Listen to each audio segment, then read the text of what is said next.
Halo, halo semuanya. Ya, aneh banget sih rasanya bikin video begini. Cuma ada yang mau disampaikan lah, lumayan banyak nih. Pertama ya aku mau ngomong pakai logat sendiri aja lah ya. Karena memang ngomongku tuh nyebut diri sendiri tuh aku biasanya di bahasa Indonesia.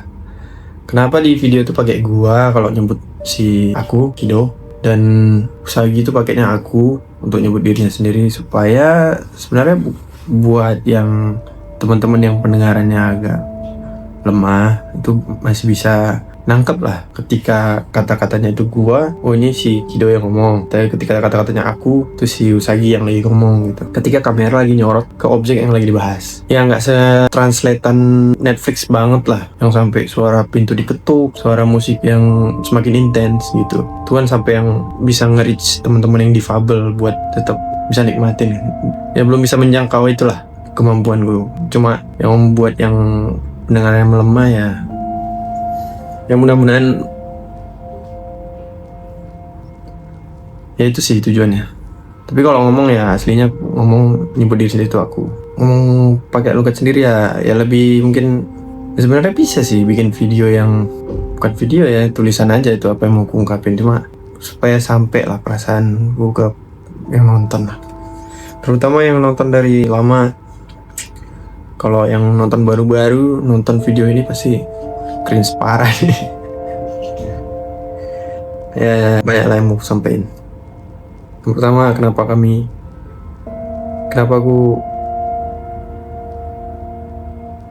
harus, yang pertama apa dulu ya? Yang pertama kenapa kami pisah aja dulu. Ya alasan utamanya karena kami nggak bisa lanjut ke step selanjutnya kalau masih berbeda soal keyakinan. Bolak-balik minta restu mamaku juga nggak dapat. Ya aku dikasih pemahaman juga kenapa nggak boleh lanjut ke step selanjutnya kalau masih berbeda.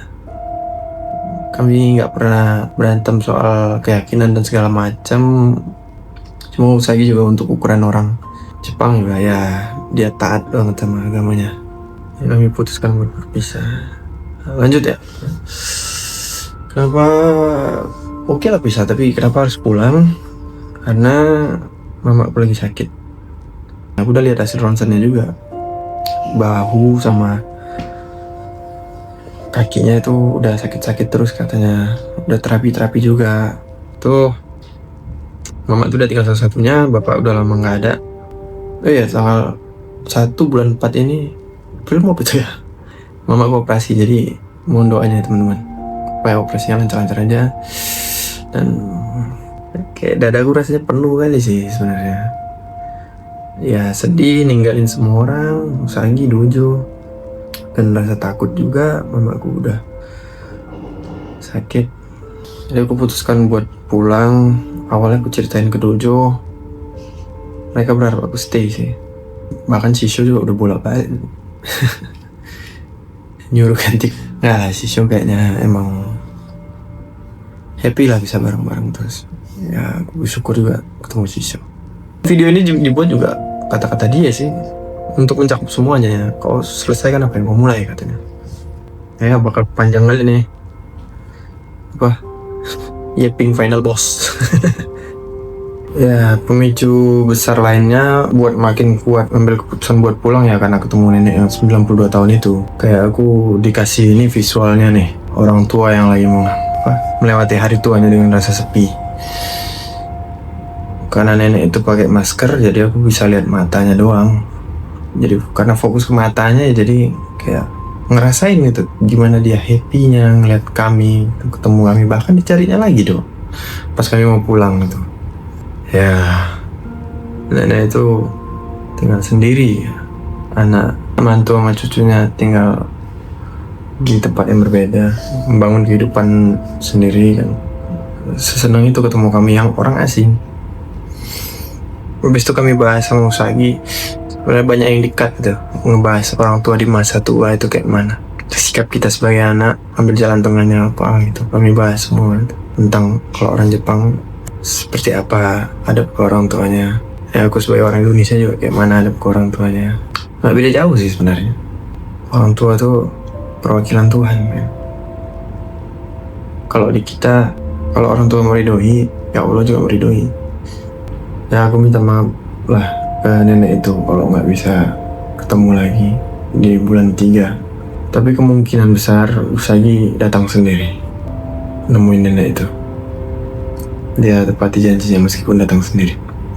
Aku nggak mungkin nanya lah kayak mana nenek itu jadi dijumpai apa enggak. Udah aku nggak ikut pakai nanya-nanya lagi, nambah dia sedih aja kan. Tapi aku tahu dia orangnya kayak mana. Ya itulah, ada aja tuh cara Tuhan untuk yang waktu itu nge-DM, "Bang, kalau aku udah sampai Jepang nanti kita ketemu ya," gitu. Ya semangat pendidikannya supaya bisa berangkat ke Jepang gitu. Cuma kalau memang ujungnya nggak bisa lama-lama aku di Jepang, ya aku minta maaf ya. Ini channelnya mau dibawa kemana juga ya nggak tahu juga sih. Tapi karena aku memang suka sama Jepang, mungkin aku bahas anime lah, lagu, musik Jepang, apapun lah itu. Bisa jadi itu ya, bisa jadi enggak juga, belum tahu juga. Soalnya masih harus fokus sama mama dulu kan. Sama masih ada sih beberapa video panahan yang belum upload. Ya kalau memang mau nontonnya tulis aja di bawah, upload aja bang gitu. Tapi kalau memang nggak perlu, ya tulis aja juga di kolom komen. Nggak perlu bang, apapun abang udah pulang juga, ngapain gitu. Ya itu juga nggak apa-apa. Soalnya ngedit video panahan itu yang paling lama. Karena kebanyakan nangisnya ketimbang ngeditnya. Mana aku ya, kalau yang nonton perantauan juga pasti ngerti lah, jauh dari keluarga itu pahit kali rasanya. Ketika ketemu kehangatan keluarga gitu, asik kehangatan keluarga ya, apalagi ya bahasa Indonesia yang pas ya. Ya itulah, ketika ketemu keluarga ada yang keisi aja di lubang si perantauan ini. Dan kakek nenek dulu juga ya, anak-anaknya udah pada sibuk semua kan di luar kota, kayak di Tokyo, Osaka gitu-gitu. Sama lah, saling melengkapi aja sih. Aku sering dimasain juga, sering dikasih cabai dari ladangnya sendiri, sayur-sayuran.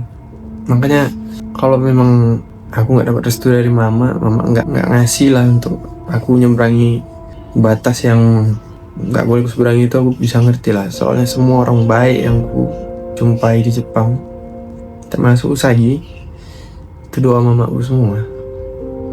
Aku nggak punya daya upaya apapun untuk dapat itu semua. Aku bukan orang suci, bukan yang